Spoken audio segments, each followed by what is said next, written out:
Family, watch this word. In Matthew chapter 2, Magi come to Jerusalem and ask Herod, "Where is he who has been born king of the Jews? For we saw his star when it rose, and we have come to worship him." There's something subtle but powerful being said here. Jesus wasn't somebody who became a king. He entered the world with authority. He entered the world as king. In Revelation chapter 19, it says he is the King of Kings and the Lord of Lords. Now pay attention, the first people who worshiped Jesus were not Jews, they were Gentiles. They were from the east, possibly Babylon or Persia.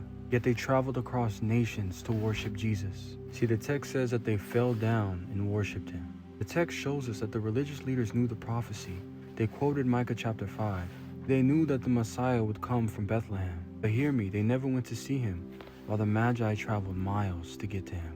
See, the religious leaders were only a couple miles away, yet those who were far away came to worship Jesus. Now hear me, we see in Numbers chapter 24 that the prophecy about the star came from a Gentile.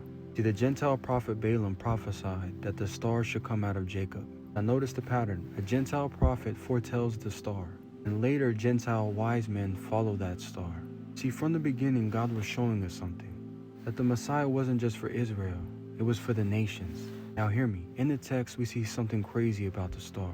The text says that the star went before them until it came to rest over where the child was. See, they didn't just see the star in the sky, but it led them. And then it stopped directly over the house where Jesus was at. Now hear me, this means that this was not just a normal star.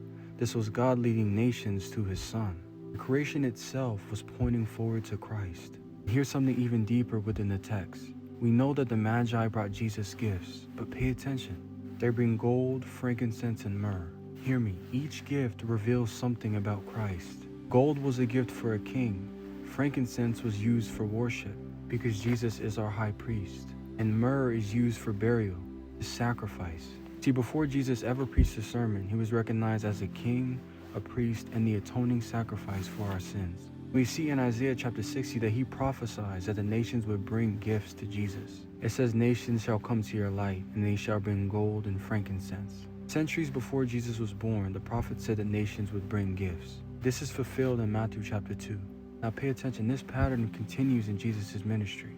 Later in Matthew chapter 22, he tells a parable to the religious leaders. It's the parable of the wedding feast, and those who were originally invited chose not to come. So the king says, "Go to the highways and invite whoever you can find." Now this means that the invitation to the kingdom extends out to everyone. Now this is what the Gospel of Matthew is subtly showing us. Those who are far away came searching for Jesus, and those who were closest to the truth, who knew the scriptures, stayed home. Before Jesus ever preached a sermon, people from all different nations came to worship Jesus, while the people who knew that he was coming rejected him.